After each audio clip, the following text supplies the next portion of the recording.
Halo semuanya, bertemu lagi dengan Bapak. Pada hari ini kita akan belajar tentang pengurangan pecahan.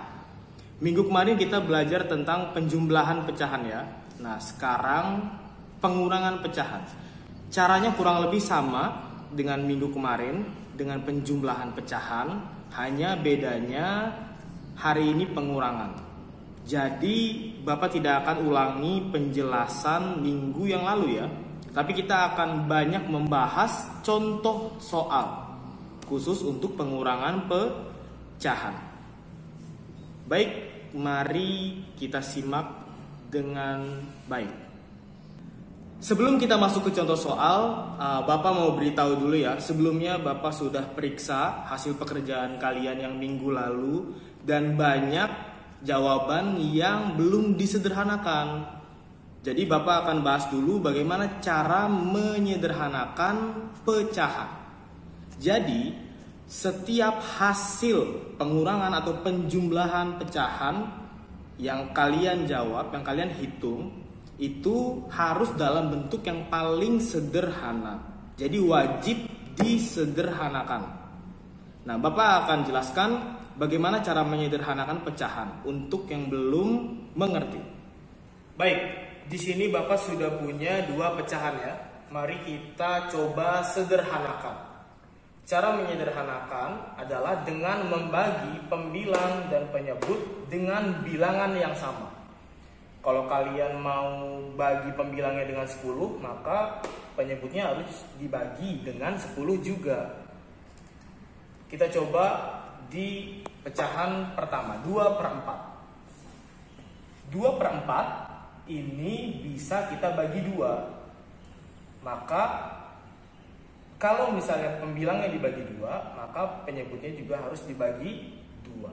2 dibagi 2 sama dengan 1. 4 dibagi 2 sama dengan 2. Apakah masih bisa dibagi lagi? Tidak bisa ya. Tidak ada bilangan yang sama yang bisa membagi keduanya. Maka 1/2 adalah bentuk yang paling sederhana dari 2/4. Kita lanjut ke contoh yang kedua.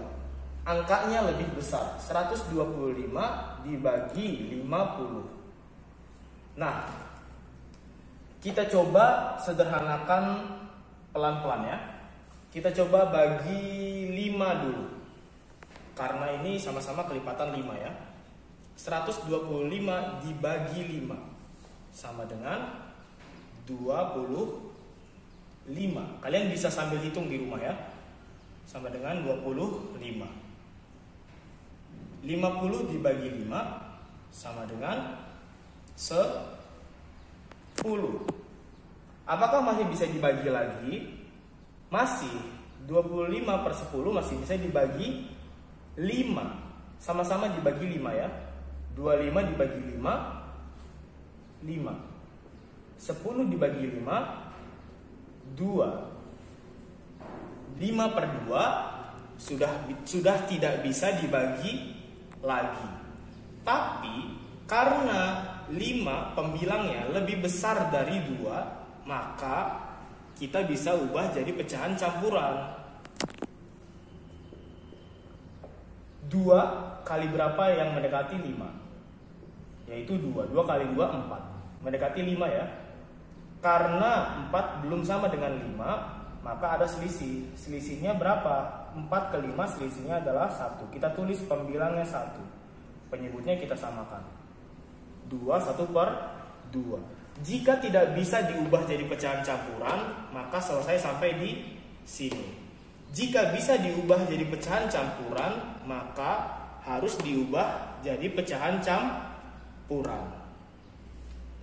Selanjutnya, Bapak akan bahas contoh soal dari pengurangan pecahan ya.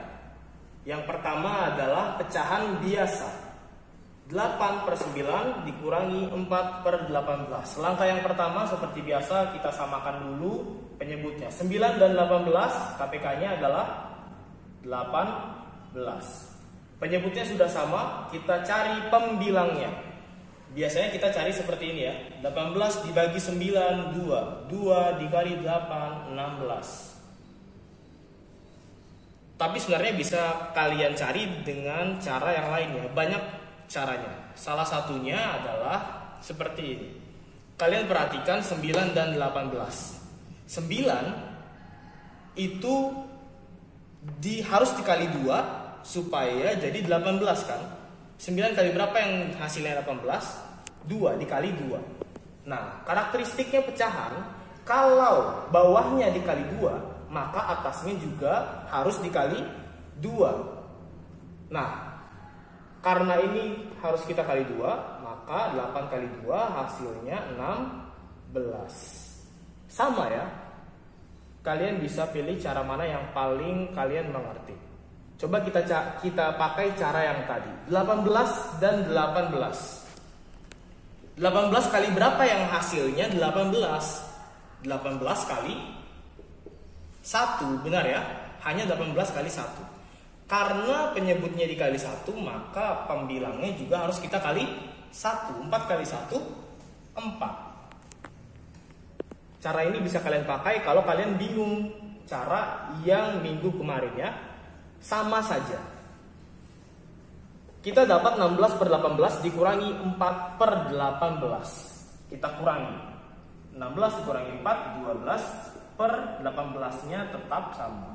12 per 18. Tapi seperti yang Bapak bilang sebelumnya, jawaban kalian harus dalam bentuk yang paling sederhana. Jadi kita harus sederhanakan dulu.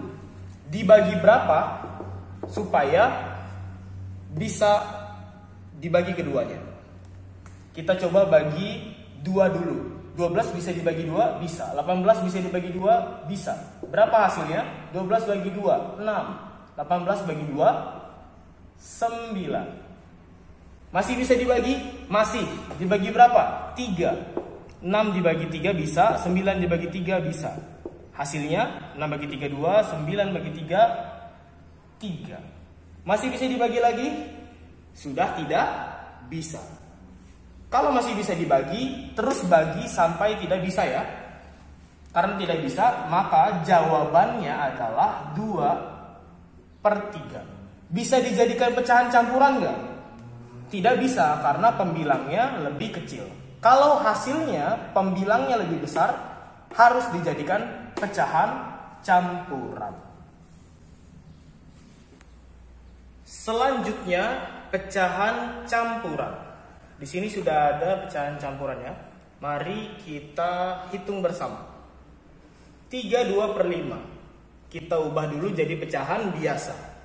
5 kali 3, 15. Ditambah 2, 17. Per 5. 1 per 2. 2 kali 1, 2. Ditambah 1, 3. 3 per 2. Selanjutnya caranya sama dengan pecahan biasa. Kita cari dulu KPK-nya. KPK 5 dan 2 adalah 10. Selanjutnya pembilang. 5 kali 2, 10. 17 kali 2 berapa? 34. Lalu ini 2 dikali 5, 10. Berarti ini 3 kali 5, 15. 34 per 10 dikurangi 15 per 10. Sama dengan 19 per 10. Apakah bisa kita sederhanakan? Tidak bisa ya. Tapi bisa kita jadikan pecahan campuran karena pembilangnya lebih besar dari penyebut. 19 per 10 kita jadikan pecahan campuran. 10 kali berapa yang mendekati 19? 10 kali 2 sudah 20. Melebihi. Kalau melebihi berarti tidak boleh ya. Di bawahnya 2 ada angka 1. Berarti 10 kali 1. Tulis 1 di sini. 10 kali 1, 10. Selisihnya dengan 19 adalah 9 per 10. Maka kita dapatkan jawabannya 19/10. 32/5 dikurangi 11/2 sama dengan 19/10. Selanjutnya bilangan desimal. Di sini Bapak sudah punya pengurangan desimal ya. Mari kita hitung bersama-sama. 520,34 dikurangi 47,254. Seperti biasa samakan posisi komanya. Di samping sebelah kiri koma ada 47. Samping sebelah kanan 254. Dikurangi. Sebelumnya Bapak mau beritahu ya, ada beberapa dari kalian yang menulisnya seperti ini.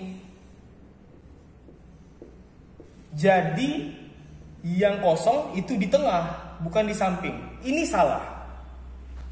Harus sesuai dengan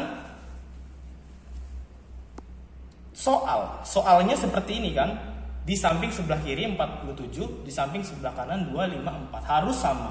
Yang disamakan posisinya adalah posisi koma. Ya, supaya hasilnya sama.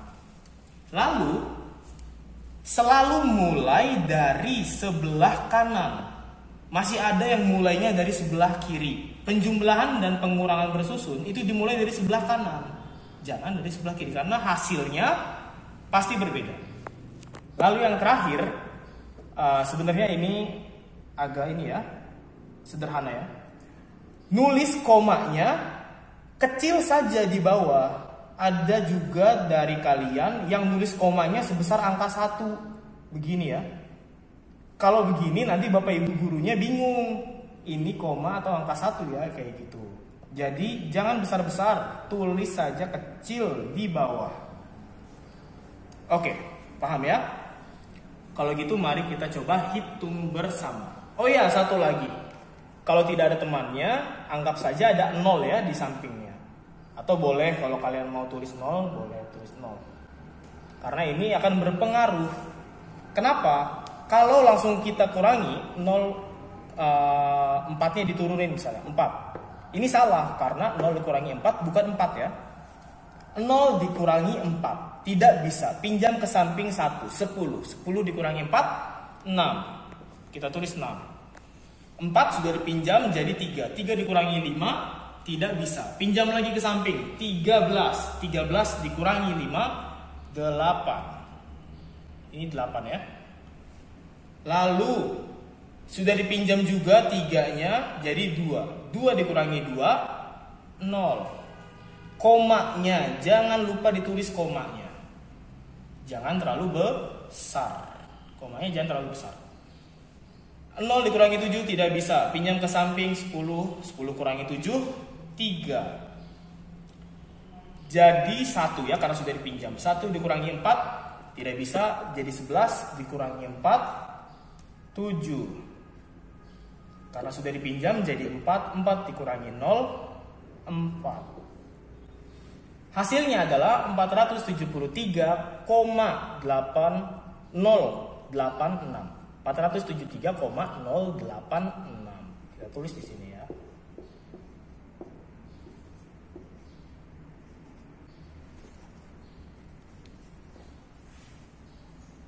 Dan yang terakhir adalah persen. Ini yang paling mudah ya. Tapi ada beberapa hal yang perlu kalian perhatikan. Masih banyak dari kalian yang lupa simbol persennya tidak ditulis. Jadi di sini ada simbol persen, di jawabannya tidak ada. Jangan, karena simbol persennya juga sama-sama penting. Lalu yang kedua, memang Bapak jelaskan persen itu per 100, tapi tidak perlu ditulis di sini per 100 karena sudah ada simbol persen. Kalau simbolnya sama-sama persen, hasilnya juga harus pakai simbol persen. Jadi langsung saja 50 dikurangi 20 sama dengan 30%. Tidak perlu dibikin 30 per 100 karena sudah pakai simbol persen. Kita coba contoh yang lain ya. 97% dikurangi 63%. Karena sudah sama-sama persen, maka langsung kita kurangi saja. 97 dikurangi 63 sama dengan 34. Simbolnya jangan lupa persen. Mudah ya? Sekian materi untuk hari ini. Terima kasih sudah menyaksikan dengan baik. Jika ada yang kurang jelas, jangan ragu untuk bertanya ke wali kelas masing-masing, ke Pak Heri atau ke Bu Gebi. Baik, sampai ketemu lagi di kesempatan selanjutnya.